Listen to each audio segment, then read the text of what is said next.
Wanita ini juga tidak malu. Di depan pria ini, dia menunjuk ke dadanya. Dan mengatakan bahwa tempat ini tidak nyaman. Ingin meminta dia untuk memeriksa saya? Pria itu tidak mengatakan sepatah kata pun. Langsung ke langkah pertama pemeriksaan mendalam. Ternyata pria ini adalah seorang dokter kandungan. Meski setiap hari banyak kontak dengan remaja putri, tapi sejauh ini dia masih lajang. Di bawah impotensinya, dia hanya bisa mengandalkan penglihatan untuk menyelesaikan urusan seumur hidupnya. Tapi setelah menatap matanya berkali-kali, pada akhirnya, tidak ada yang bisa menangkap matanya. Sampai hari ini, seorang wanita berkacamata hitam datang ke rumah sakit untuk memeriksanya. Setelah melihat laporan inspeksi, dia tiba-tiba membeku. Dia tidak tahu bagaimana menjelaskannya kepada wanita ini. Kemudian dia dengan ragu-ragu berbicara dengannya. Dia menderita kanker serviks stadium akhir. Ketika wanita itu mendengar berita itu, seluruh tubuhnya tampak runtuh. Melihat itu, pria hebat itu terus-menerus menasihatinya untuk sedikit lebih optimis. Tapi wanita itu tidak bisa mendengarnya, jadi dia pergi dengan air mata berlinang. Awasi dia saat dia pergi. Dai Luong merasa sangat menyesal. Tepat ketika dia mengambil catatan medis di atas meja, dia tiba-tiba menemukan dirinya memegang file yang salah. Jadi buruan mengganti. Pergi ke teras, saya menemukan wanita bersiap untuk melompat. Daliang buru-buru menjelaskan padanya, bahwa ini adalah kesalahannya. Pada saat yang sama, dengan tulus meminta maaf padanya. Tapi, wanita itu berkata, selama dia akan melompat turun, maka aku akan memaafkanmu. Daliang hanya bisa perlahan berjalan ke sisi teras. Melihat sosok besar itu, seluruh tubuh bergetar. Begitulah cara wanita itu melepaskannya. Tapi kematian bisa diabaikan. Dosa sulit untuk diampuni. Kemudian wanita itu menetapkan 3 syarat baginya untuk memberinya kompensasi. Sama seperti itu, hari-hari sulit akan mulai menimpa kepalanya. Malam sepupu jauh yang hebat dari kampung halamannya ke Beijing. Pada saat yang sama membuat tekad untuk tinggal di sini.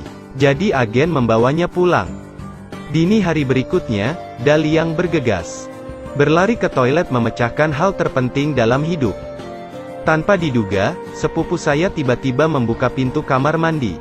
Pada saat yang sama, dia menatap Daliang dengan mata ingin tahu. Ketika Daliang dilihat, dia tiba-tiba merasakan bulu-bulu di sekujur tubuhnya berdiri. Melihat itu, mereka hanya tertawa dan pergi. Dai Liang sedang bekerja hari ini, tiba-tiba menerima panggilan telepon dari gadis lain. Jadi malam itu mereka berdua pergi ke pub dan keluar. Gadis yang lain mabuk sampai dia kehilangan kesadaran. Daliang hanya harus membawanya pulang. Saat melihat wajah cantik itu, dan tubuh montok gadis itu, Daliang tiba-tiba tidak bisa menahan perasaan sedikit pun. Lalu taruh dia di kamar tidur. Setelah beberapa saat, gadis itu berlatih seni bela diri.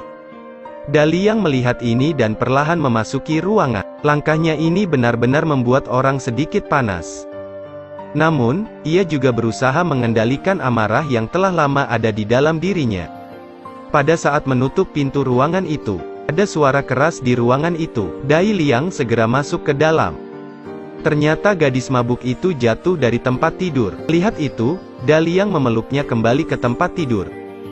Begitu saja, dia menyiksa Dai Liang sepanjang malam. Keesokan harinya, Dai Liang menyarankan agar dia merekomendasikan pekerjaan itu kepada sepupunya. Mendengar ini, sepupu saya sedikit tidak senang. Pada saat yang sama, dia mengatakan bahwa ketika dia menemukan pekerjaan sendiri, dia akan segera pindah. Ketika Daliang melihat ini, dia bergegas untuk menghiburnya. Pada saat yang sama, tekankan bahwa dia tidak berniat mengusirnya. Dai Liang sedang melatih tubuhnya hari ini. Gadis itu menelepon lagi. Dai Liang menerima panggilan telepon. Bergegas ke kantor gadis itu. Tak disangka, begitu masuk, gadis itu bertanya seperti apa tubuh Dai Liang. Dai Luong dengan percaya diri berkata bahwa tubuhnya sangat bagus. Wanita itu kemudian menyuruhnya duduk di sofa. Pada saat yang sama, dia membuat permintaan besar untuk melihat tubuhnya. Begitu Daliang mendengarnya, dia mengira kesempatannya telah tiba. Kemudian tidak sabar untuk melepas pakaian luar saya. Tetapi tidak menyangka, bahwa Dai Luong berpikir bahwa keduanya akan membuat karya seni bersama. Tanpa diduga, itu menjadi pertunjukan solo. Tapi demi mengungkapkan rasa terima kasih, gadis itu berkata bahwa di malam hari dia akan pergi ke rumah Dai Liang sebagai balas dendam. Mendengar ini, hati Dai Liang mulai bahagia. Malam itu, Dai Liang bisa membawa pulang gadis itu sesuai keinginannya. Pada saat ini, sepupu saya belum kembali. Tetapi ketika gadis itu mengetahui bahwa Dai Liang dan sepupunya tinggal bersama, segera melepas mantelnya. Satu sisi bertanya kepada sepupunya kapan harus kembali. Dai Liang sedikit ragu. Kemudian melihat ke atas pada saat itu. Untungnya, waktunya masih cukup. Jadi aku segera berlari ke kamar mandi untuk mandi. Segera, keduanya duduk di sofa untuk pemanasan. Tiba-tiba lampu padam. Ketukan di pintu mengagetkannya, tapi untungnya dia cepat tanggap. Sepupu di rumah yang tepat ini. Melihat ekspresi panik keduanya, sepupu itu sepertinya mengerti sesuatu. Jadi buat alasan untuk pergi makan. Karena malu, dia meninggalkan ruangan. Malam ini, Dai Liang sedang makan siang. Ketika makan, dia tiba-tiba menerima telepon dari polisi. Jadi dia bergegas ke kantor polisi. Ternyata sepupu saya di bar bernyanyi diganggu. Jadi berkelahi dengan pelanggan. Dalam perjalanan pulang, Dai Liang marah dan menceramahi sepupunya, lalu membawa sepupunya yang terluka kembali ke rumah. Tanpa diduga, di tengah jalan, saya melihat pemandangan yang paling tidak ingin saya lihat. Gadis berpelukan dengan pria aneh. Dai Liang melihat ini dan segera berbalik. Setelah kembali ke rumah, Dai Luong patah hati. Tiba-tiba, aku merasa seperti diselingkuhi. Jadi marah berlari untuk menanyai gadis itu. Gadis itu menjawab dengan tenang.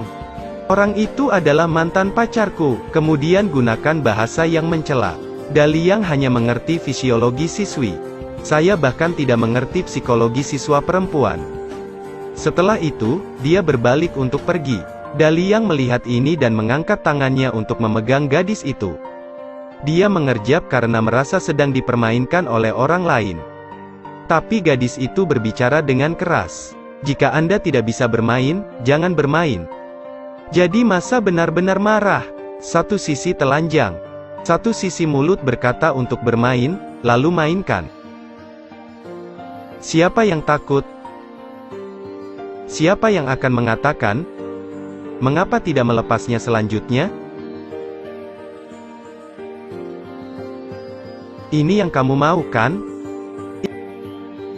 Itu benar, hanya bercanda. Dari sekarang, kami berdua keluar dari hutang, tidak ada yang berutang kepada siapapun. Melihat gadis itu melakukannya dengan murah hati mulai panik. Jadi dia mengambil barang-barangnya dan berbalik untuk pergi. Setelah ini, hubungan antara mereka berdua tidak tampak semesra sebelumnya. Lebih tepatnya persahabatan. Sampai hari ini, Dai Liang sedang makan bersama teman-temannya. Ketika dia bertemu gadis dan pria itu, gadis itu juga memperkenalkan mereka berdua. Ketika pria itu keluar untuk menerima telepon, Dai Liang melihat saat dia masih muda. Ayahnya mengajaknya bermain dengan kuda kayu. Sayangnya mengalami kecelakaan. Sejak hari itu, dia tidak pernah bermain komedi putar. Dai Liang mengetahui hal ini, memutuskan untuk membantunya keluar dari ingatan malang ini.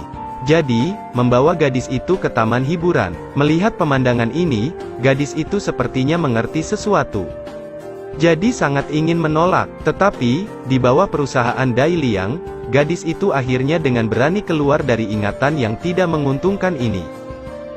Persis seperti itu, mereka berdua hidup bahagia selamanya. Tamat.